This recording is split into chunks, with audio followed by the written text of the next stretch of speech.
So my name is Kailey Frazier, and I'm 33. And growing up, I knew a little bit about God.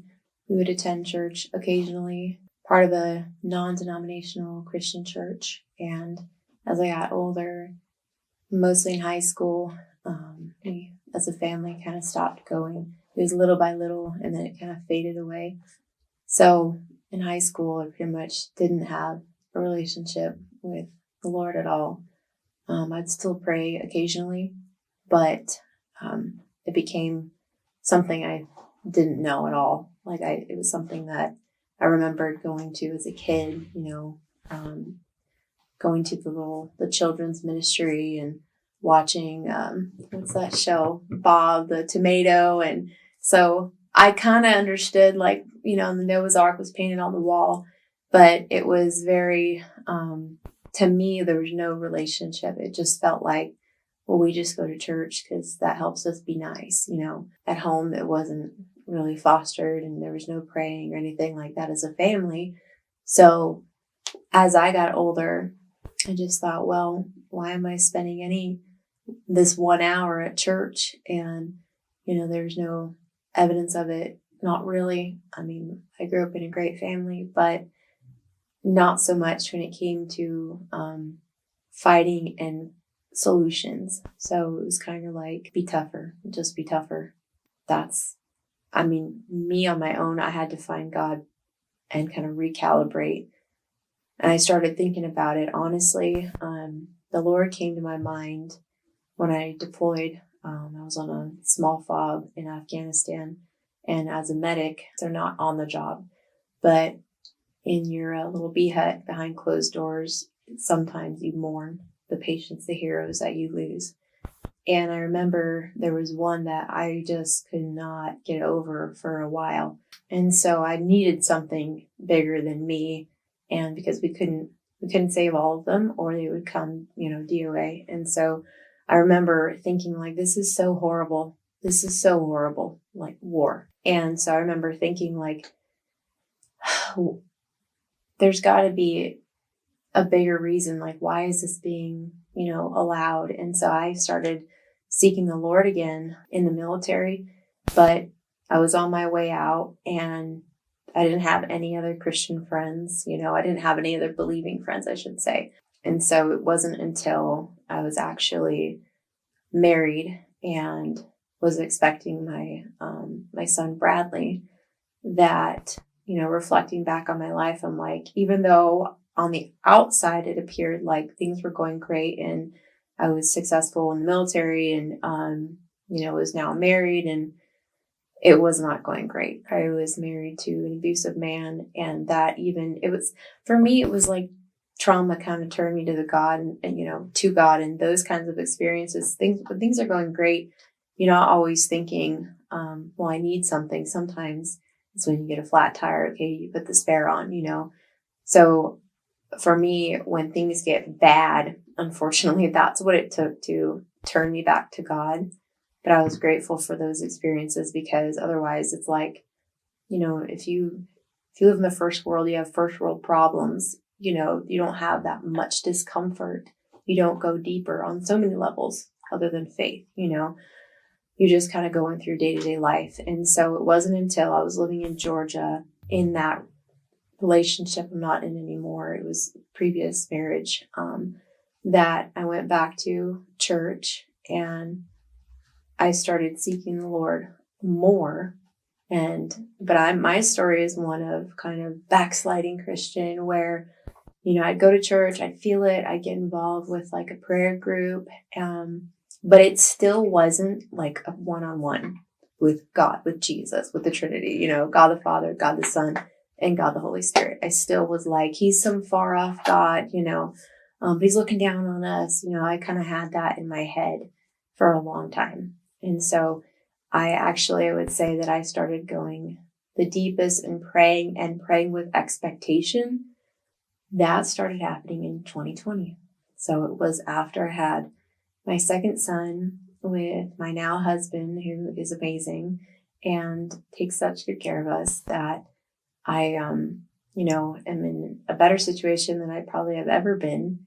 and I want to go deeper. So it was in 2020 when everything was hitting the fan all across the world that I was like, okay, Lord, I know your word is true.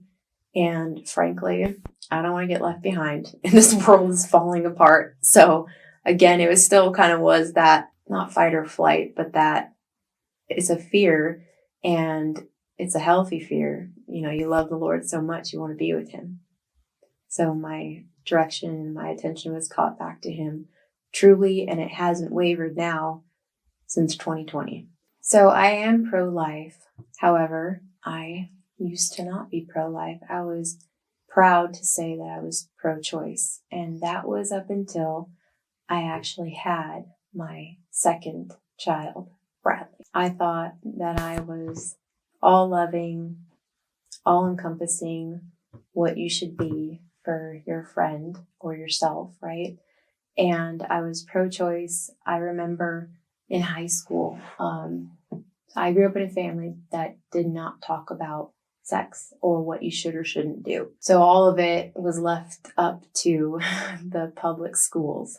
And I was raised in Southern California. So I remember, I believe it was Planned Parenthood that came to our school and there was an assembly.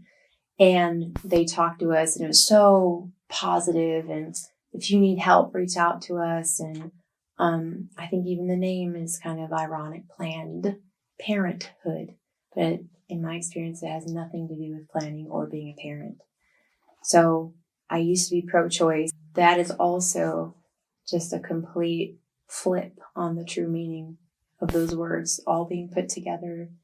So after I actually held my son, the moment I held him, and I had Bradley in 2012, all of those emotions of what I had done in 2008 hit me because it was then that when I was holding Bradley in my arms, I was like, this is my second child. I've only told that to a few people. I've lived the experience of being told it's a clump of cells. Oh, okay. Well, why would you lie to me? And so I'm in high school, just bought it, didn't have any reason to doubt that, There wasn't as much fake news back then, but there was. It wasn't spoken. It wasn't talked about. So I remember when I became pregnant and I was actually in the depths of the late entry program to join the Air Force. And I wanted nothing more than to get out of the house I was living in and the town I'm from, which is a quaint, cute little town in Southern California. But I wanted something bigger and to leave. And I remember not having that conscience to be like, oh, I'm going to go abort a baby. I thought truly in my head, this is a clump of cells. It's fine. It's not going to hurt it. It's not going to do anything to it. Okay. I think one of the, most grittiest and best things you can say is if you can relate to somebody and say, well, you don't know because you haven't experienced that. Like, well, you're not a doctor. Well, you haven't been a drug addict. So how can you speak to me in my situation? So I can say I have had an abortion and then I've had my baby, and there is no stage where they're just a clump of cells. The moment of conception, the egg and the sperm, when they come together, that's life. And so you have a full set of DNA with that baby. And that's the moment they become a human, is when those two, when you and that person combine, and that is a brand new life. You will never have that baby again. And this was the other part that kind of slapped me in the face, was immediately after I chose to do that, right out of high school, I had joined the Air Force, and I became a surge tech. So I learned about anatomy. You can't become a doctor. You can't pass med school. You can't pass these things unless you acknowledge the facts. And so if you say that's not a baby, you're going to fail. If you get pregnant, you're not going to have a zebra. When you get pregnant, you're not going to have a clump of cells. You are going to have your baby. And I mean, I'm just going to say it. It doesn't matter who the father is. That is yours. And so part of my fear, back then was, well, my parents are going to be furious at me. I'm not going to have any support. I'm going to get kicked out. And I don't even know if the dad wants to be a dad. I don't even know if he wants to be with me. So these were all thoughts that were swirling in my head. And then the biggest drawback for me was, oh no, I'm going to be stuck here in this town, poor, supporting a baby. And I think that's where a lot of women get stuck in that thought, because that's all it is. It's only a thought. That's not the truth. And there are so many. And I wish I had even just typed it in, because you don't know until you know. You can type in women's resources, even Speak Life, this ministry. They can get you in touch with somebody. If you get kicked out the day if you're in high school, you get kicked out the day you tell your mom or dad that you're pregnant, they can help you find housing. They can help you. And that is a better choice than abortion. So I used to be pro-choice. I'm just going to say it's pro-murder. It's not. Your life shouldn't have been a choice to your parents, and you get to sit here and watch this and learn this. And so I say that with love. You want that baby, whether you realize it or not, because when you hold them, that's when it all comes together and you're like, oh yeah, this is real. I can't believe. And you'll get to watch their personality develop, and it all becomes real right when you hold them. So when I held Bradley, my firstborn, but second child, I mean, I was crying in that room and nobody knew what I was crying about. I was crying for my unborn. And I knew just the gravity of what I had done when I held Bradley. So I used to be pro-choice, which is the wrong way to say that anyways. You know, we don't call bullets rubber balls, because they're not. So I just, from the beginning, let's get to the root. It's not a clump of cells. It's your baby.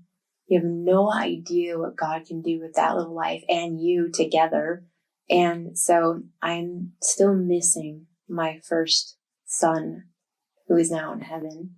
But I'm now so proud and glad, and just hope this helps so many people, because I'm pro-life, because I want everybody to be born and even get that opportunity to live their life. So I am 100% pro-life. So when I went to go have this done, I went to a family member and they set up the appointment for me, and I was dropped off. This was, this was in 2008. And so, in Southern California, and I believe it was a Planned Parenthood clinic facility. And I went in, something that I look back on that I'm like, none of them ever referred to it as a baby. It was very short conversation. And when I went into a waiting room, and I remember, because my personality tendency and the lie in my head was, okay, I'm just gonna do this procedure. I'm good to go. You know, this was like another day for me. No big deal. Okay. I was sitting in the room, and I remember there were 3 other girls in the room with me. So it was me, another girl, and 2 other girls, and all different backgrounds. We all looked different. And I remember sitting there trying to talk to them, because I'm bubbly, and I'm like, what's your name? And like, all of them were solemn. And I was like, not happy. I was like the most talkative person in the room. And I remember one girl literally was crying and just kind of rocking and crying. And so I didn't say anything to her, but I was trying to talk to them, and they were not happy to be there. And I didn't understand, because I'm like, well, what's the big deal? It's okay. You're okay, you know? And I remember we all got called back one at a time. What was horrifying to me, I didn't know how bad it was until then I went into the Air Force and was trained up in scrubbing, and I was surge tech. And so now looking back, I'm like, I'm sure there were OSHA violations that, this was back then, but we were literally, it was very fast. They brought you back, and I believe it was a DNC, which I've helped assisted in those, dilation and like scraping. And so, all of us were on beds. There were just curtains around us. Not even a real OR. This is like something you would see when you deploy, the setting of this. Just curtains in between us. And I remember, boom, I'm out. And I mean, I woke up and it was just like they give you like a pad. And I was probably in and out within maybe 2 hours. And looking back on that, so there's no aftercare, there's no post-abortion counseling. And so I just look back and I think like, okay, after the training I received, I don't feel like that is even, it's hard to even say that was like America. When I look back at the clinic and how fast they process you through, it's like cattle, like you're pushed through. And there's a reason why there's not a lot of conversation between you and the staff. There's a reason why things are kept short and sweet. And as a previous medic now, I'm like, that's the opposite of what we were trained. You talk to the patient, you relax them, you're there to care for them, to take care of them. That was my experience. It was a D&C. It was over and I was out in 2 hours. I have no idea where they took the baby or, I know what that entails. And so, that was my experience with them. I grew up, not knowing back then, but I grew up compartmentalizing. So still am pretty good at not showing how you really feel, and being goofy and funny. I loved, being the goofball in the class, and the same thing in basic training, the same thing in tech school and, in the OR. It was me and my two really close other guy friends that were always goofing around. And so, you hide a lot of pain if you're funny. And so, or sweet and charming, whatever. And I remember, so in 2008, when I did that, immediately, it was like maybe a month later, I was in basic training. I completely tried to block it out. And then, 3 months later, however much long later, I was in school, surge tech school, and it's phase 1 training, phase 2, and then you go to your home base. And I remember phase 2, I believe, we were either watching or participating in a C-section.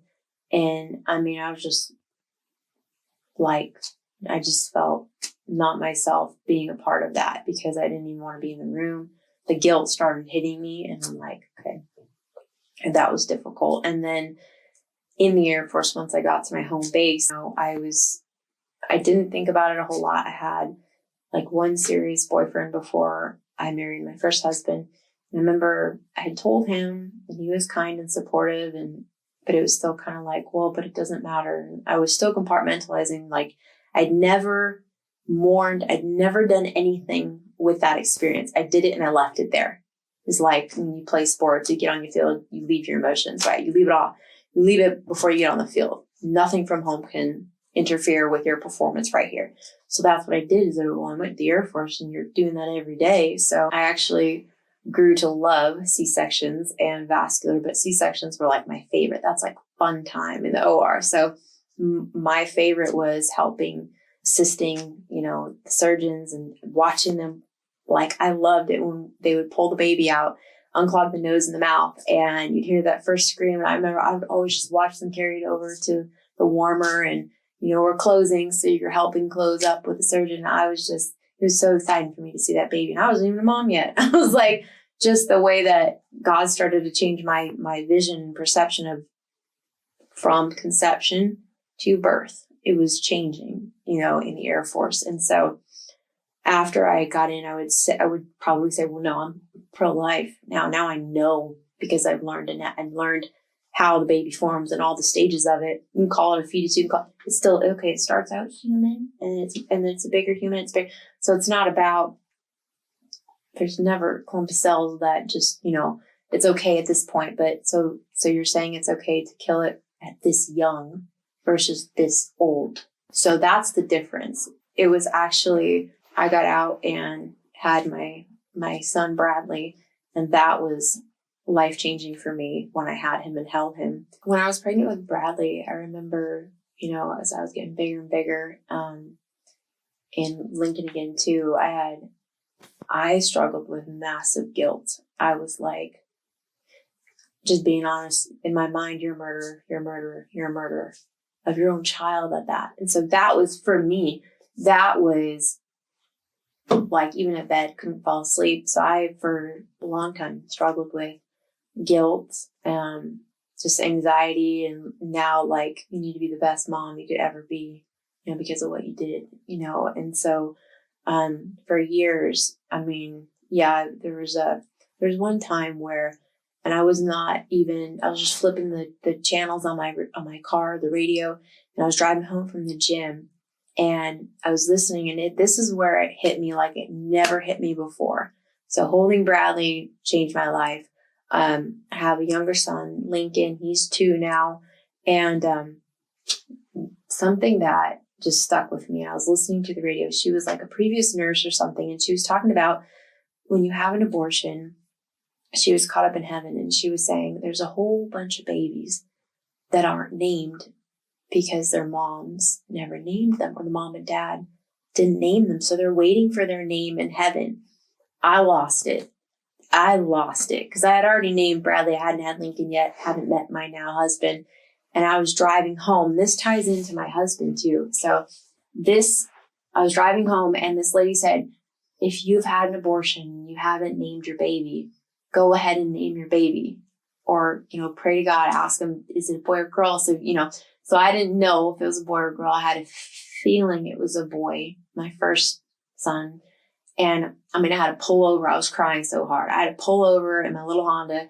I was bawling. This shook me like, oh my, this whole time. This is like 2015 that I hear this lady on the radio. I'm like, my poor baby's had no name in heaven. So I pull over and I'm crying. And because of the feeling, and this is before I met my now husband, I'll tell you why this is important. I pulled over and I said, Lord, please, I name my baby Chase. Please tell him I love him. I name him Chase, because I was chasing after this first child that I didn't have for years. The love I wanted to give them after having my second son, I was like, oh, I would have been such a good mom to them. And I knew growing up, I just didn't think. I had all these fears of, I'm going to get kicked out. My parents are going to hate me. Like, I'm going to be the failure. I had all these lies that I believed that I didn't tell anybody. My family didn't even know. I went off in the Air Force and did that. And so I pulled over the car, was crying. It's like, I named them Chase. And so the reason why that's significant was because I was so hesitant to date. I left a bad marriage, and I was so hesitant to date that I didn't date anybody for 3 years. And I was going to the gym like 5 or 6 days a week, going for a career and just training my butt off. And so, said no a whole bunch of times. And finally there was a man, and I kind of scoped him out and did like background. When you have a kid already, you're like, okay, are they going to be a good dad? That's real important. And do they love Jesus? And so I scoped him out from a distance and checked with like 5 people who also knew him. And once I started dating my husband, Ryan, I knew he was like a great big brother. He was a great caretaker of his younger brother. And I've been asking God, like, okay, God, is this man for me? I don't even want to date anybody unless this is how I am. I don't even want to date him unless I'm going to marry him. I'm a single mom. I ain't got time to do this. Okay. So I was like, the confirmation I got was Brian had told me, oh yeah, you come to the house, meet the family, and his brother's name is Chase. I had never met anybody else named Chase. It was prophetic. The name to me meant I was chasing after my first child I never had. So when Ryan said, my younger brother's name is Chase, and Ryan was like such a great big brother to him, I said, okay, God, yep, he's the one. And so when he told me, that's when I was like, okay, I think I'm going to marry this one. So anyways, that's how it kind of tied in. So seasons or events that make me think about Chase in heaven, honestly, is like every day I'm playing with my sons, Bradley and Lincoln. I just think like what we would be doing, what he would look like, what his personality would be like. Because even my 2 sons are so different from each other.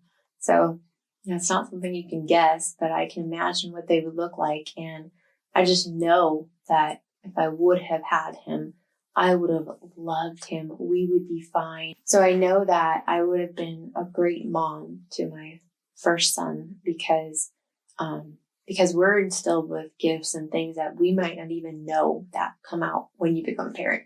So a lot of people are scared to have kids, right? They're scared to become a mom or dad because maybe they didn't have a nice mom or dad, or maybe they had no dad. Real common, right?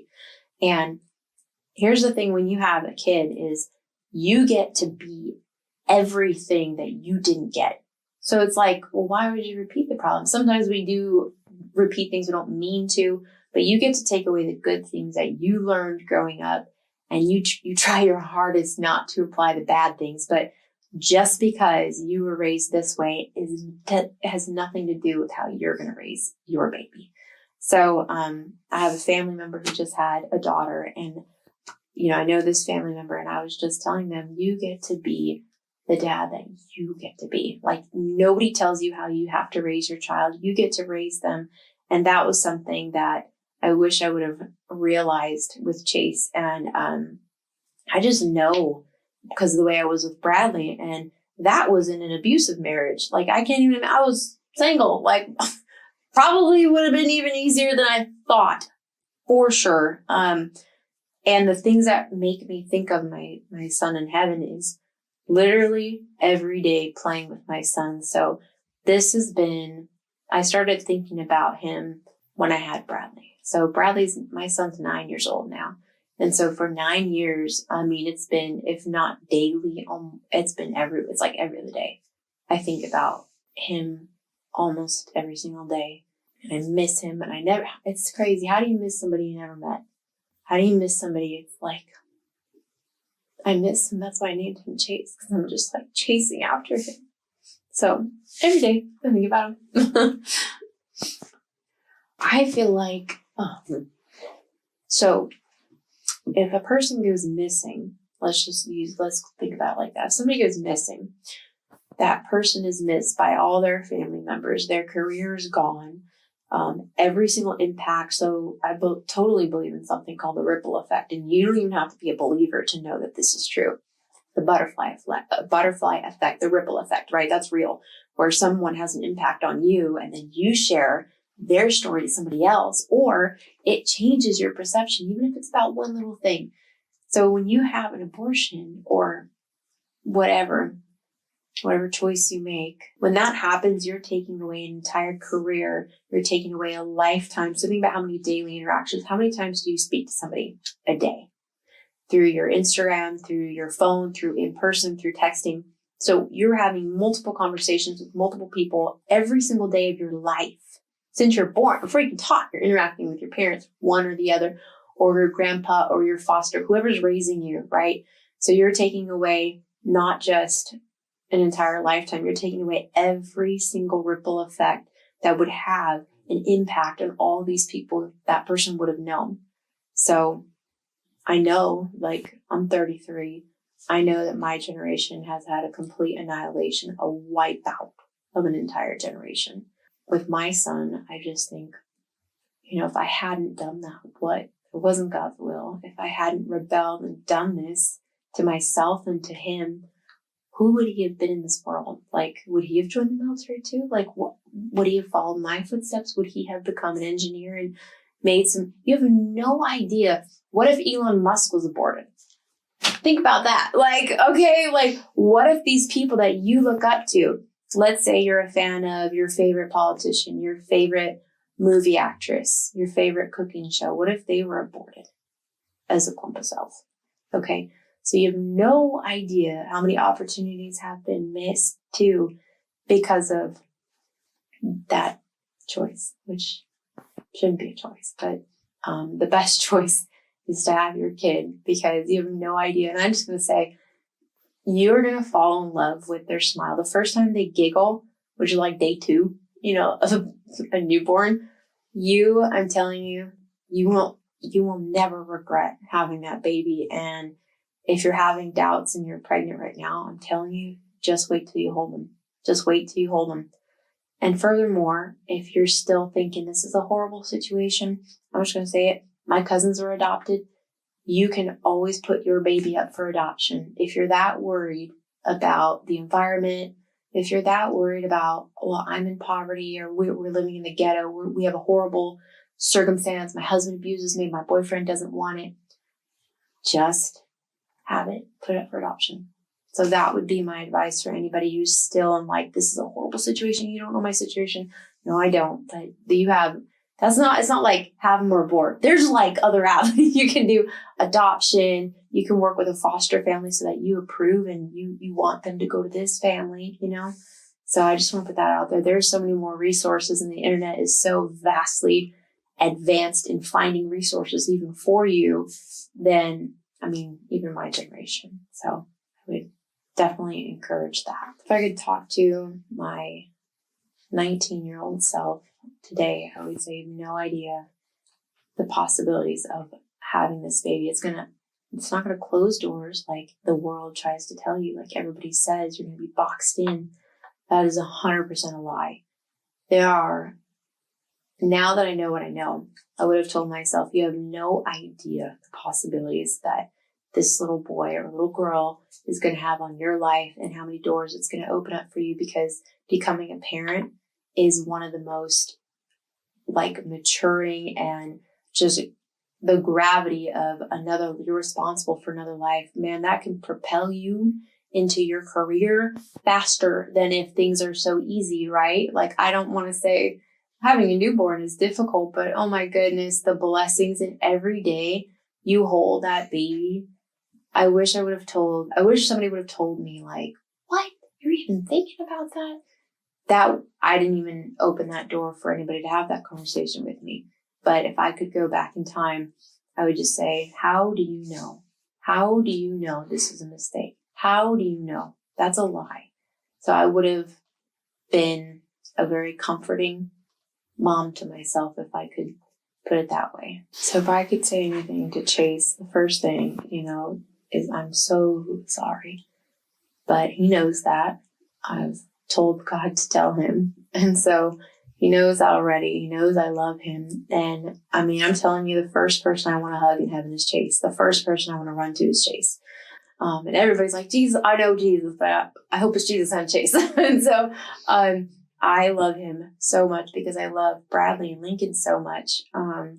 They have my sons more than any other experience, more than coming out of a bad relationship, more than the military. My two sons have shaped me to be the best person, earthly shaping that is possible.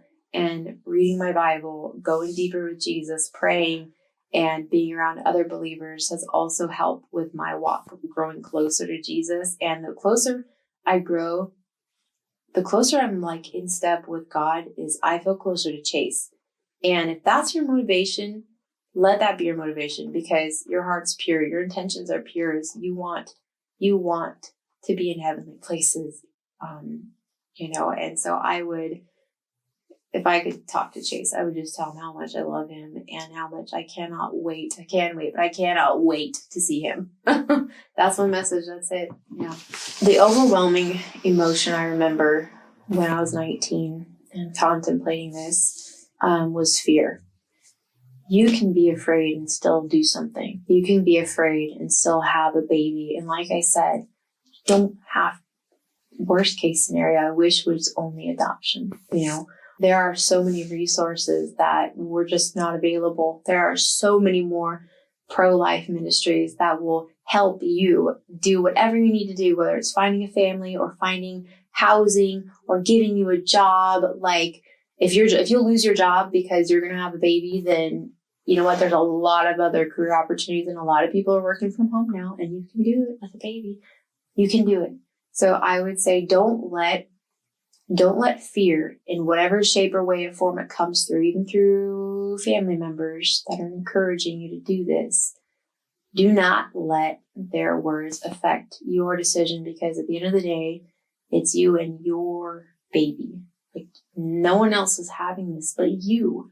So I would encourage you to take care of your baby and yourself by researching and just finding help. Whatever, if you don't have help, I didn't think I had help, and that is probably not true because I didn't take the time to do the research. And if finances are an issue too, there are unlimited resources to help that as well. I'm talking about a job. I'm talking about just straight up grant money that people will donate to ensure that you're going to be okay and your baby's going to be more than okay. So I would say, do not let fear stop you in any way, shape, or form, thinking that you will ever be successful, won't get to do your calling. This could have, and more likely than anything, have everything to do with your calling and your purpose in life.